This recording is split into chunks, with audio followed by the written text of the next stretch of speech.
안녕하십니까?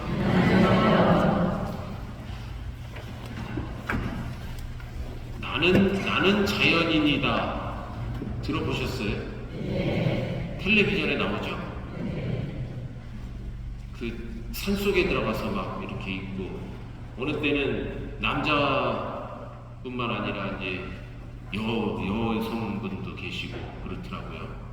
예, 산속에서 아마 보통 이제 무슨 크게 아팠거나 뭐 무슨 건강상의 이유나 아니면 은퇴하고 나서 이게 산속에 들어가갖고 약간은 좀 평범하지 않지만 그야말로 자연 속에서 자연과 막 일치돼갖고, 그런데 보면 이게 찬물 막 개울물 흐르는데 그냥 이렇게 속옷 차림에 들어가고 뭐 약간 좀, 예, 어떨 때 보면 옛날 과거로 돌아가서 이렇게 사는 그런 모습도 보이고, 또 그런데 그 한참 프로그램이 진행하다 보면 다 삶의 애환이 있고 사연이 있고 뭐 다 이런 얘기도 좀 나오고 그럽니다.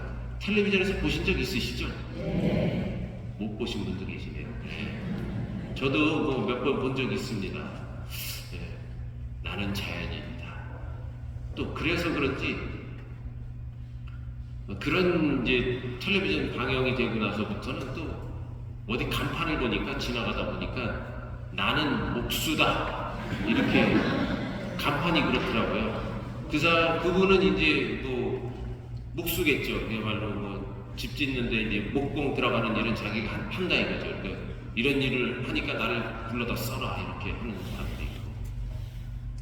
그리고 또 그래서 또 한때 지금도 그런 표현을 좀 쓰기도 하는데, 나는 그리스도인이다 이렇게 또 좀 쓰면서, 그런 말을 하면서 왠지 자신의 어떤 신원의식과 앞으로의 갈 길, 앞으로의 삶의 태도를 거기다가 좀 이렇게 담은 것이죠.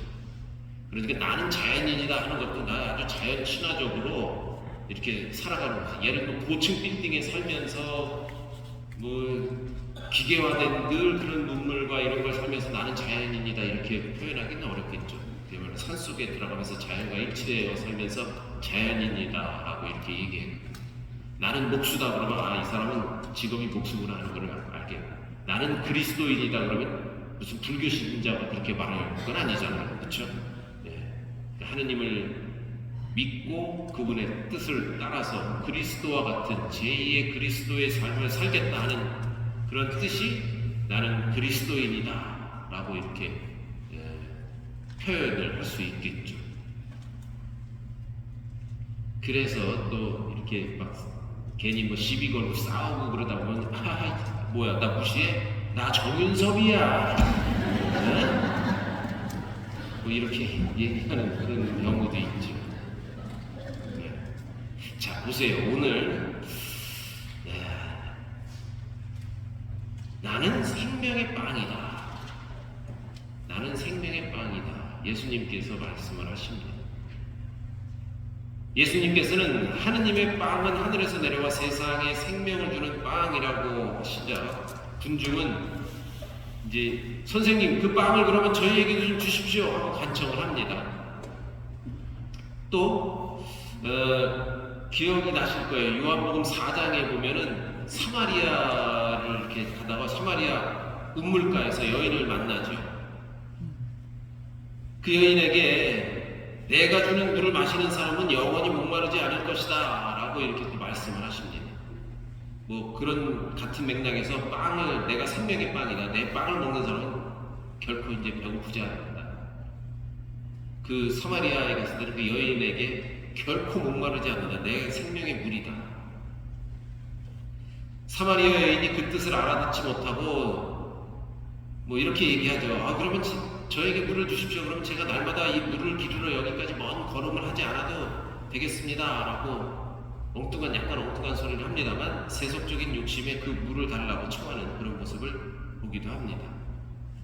물을 기르러 오는 수고를 덜고 싶어하고, 또 만나, 구약성서에 나오는 탈출기에 나오는 광야에서 만나를 먹고 이 광야 생활을 버텼던 이스라엘 민족들, 그 만나보다 좋은 육신의 배를 채워줄 빵을 늘 받고 싶어하는 욕심 앞에서 예수님께서는 당신께서 바로 생명의 빵이다라고 말씀을 하십니다. 이 스토리를 보면 요한복음은 5천 명을 먹이신 그 기적 다음에 이 빵에 관한 얘기를 쭉 하신단 말이에요.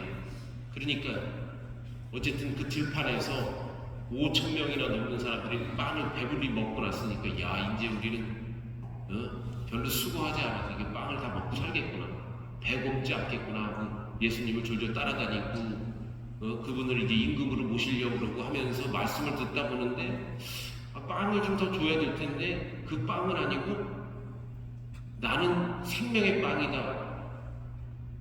뭐 어쩌라는 거지? 아마 좀 당황했겠죠.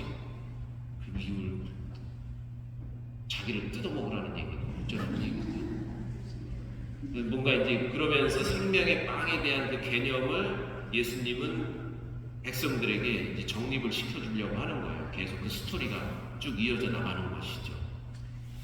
사실 여러분들 이 요한복음 신학의 특징은 이 나는 땡땡땡이다 이런 표현을 아주 자주 봅니다. 나는 뭐뭐이다. 어떤 표현이 있을까요? 기억나는 거 있을까요, 여러분? 한번 생각해 보십시오. 요한복음에 있어서 자, 예를 들면 나는 생명의 빵이다 나온단 말이에요. 또 어떤 거 있을까요? 나는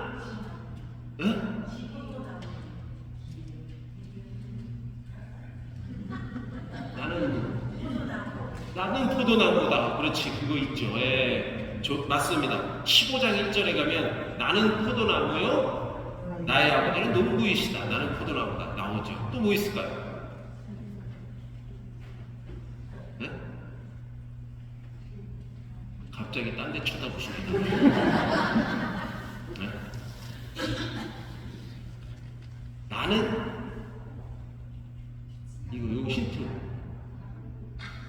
빛이다. 나는 촛불이다. 나는 세상의 빛이다. 있죠. 요한복음에 나오죠. 나는 세상의 빛이다. 그리고 나는 생명이요 부활이다. 뭐 나는 부활이다. 얘기 있어요. 뭐 나는 포도나무다. 있죠. 또 이제 성소주일 다가오는데 나는 누가 쳐요? 나는 목자다. 나는 목자. 나는 그렇지. 나는 착한 목자다. 정확히 착한 목자가 맞습니다. 10장 11절에 나오고 또 요거와 관련돼서 나는 양들의 눈이다. 이런 표현이 있어요. 그러니까 나는 세상의 빛이다. 착한 목자다. 양들의 눈이다. 나는 포도나무다. 나는 생명이요 부활이다. 나는 생명의 빵이다. 요한복음에만 이거 아주 특징적인 것이죠. 그래서 요한의 신앙은 그리스도가 어떤 분이신지를 이렇게 테마별로 아주 딱딱딱딱 짚어주고 있습니다.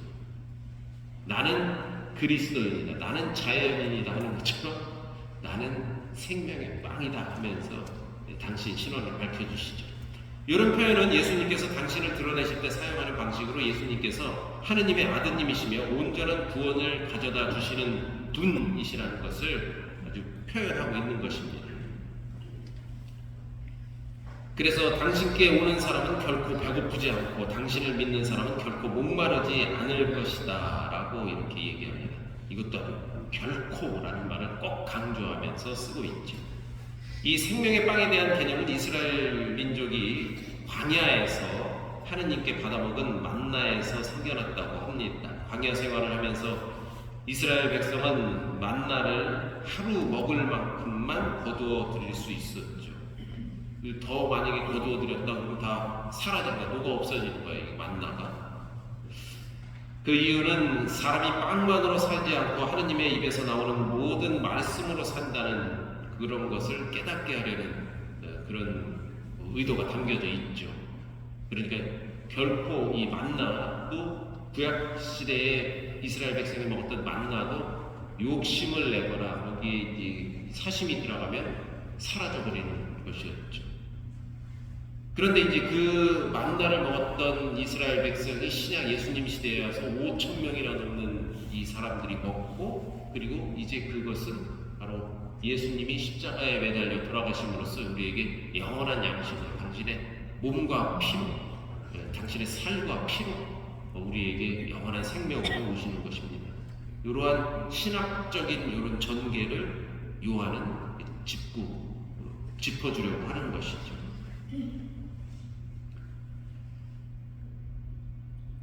사람을 먹여 살리는 것은 그래서 이런 곡식이 아니라 당신을 믿는 이들을 돌보는 당신의 말씀임을 우리에게 깨닫도록 해주십니다. 따라서 생명의 빵은 바로 예수님 자신이시며 예수님의 말씀이시고 또 가르침이십니다. 그래서 우리가 영원한 생명을 얻으려면 그분께 가야 하고 그분을 믿어야 합니다. 말씀이신 그리스도님, 말씀 자체이신 것은 바로 그분이 생명의 양식인 것이죠. 그러니까 우리가 이 성서 말씀을 듣고 이 말씀을 나 내재화하는 것, 이것도 바로 이 생명의 양식을 받아 먹는 그러한 그 길이라는 것도 우리가 이해해야 되겠습니다. 자, 생명의 빵 계속해서 이번 주 쭉 가고 있습니다. 그리고 이제 독서 말씀 잠깐 언급해 드리자면 본격적으로 초대교회가 막 생기면서 박해가 시작되는 거예요. 바울로 사도의 아주 이 전 모습이 그대로 보도를 해주고 있는 거죠. 루카 박해자였던 사실을 그대로 우리에게 알려줍니다. 재밌는 것은 만약 박해가 없었다 그러면 그리스도교가 전 세계로 쭉 뻗어나갈 수 있었을까? 박해가 없었으면 지금 우리가 아는 이스라엘 땅을 중심으로 그 안에서만 그 믿음이 계속 공동체가 형성되고 있었을 거예요. 그런데 박해가 있었기 때문에 그 박해를 피해서 사람들이 예루살렘 밖으로 나가기 시작을 하면서 말씀이 세상으로 퍼져나가기 시작했던 것이죠. 그러니까 참 하느님의 신비는 오묘합니다. 박해, 난관이었죠. 어려움이었습니다. 뿔뿔이 흩어지는 듯 했지만 그것이 오히려 세상으로 말씀이 퍼져나가는 길이 되었던 것입니다. 어려움은 그래서 바꿔 얘기하면 또 다른 희망, 변화, 발전의 계기가 될 수 있다. 생명의 빵이신 그리스도와 함께 오늘도 좋은 변화를 이루시는 여러분 자신들이 되시기를 바랍니다. 지금부터 성찬의 설례가 시작됩니다.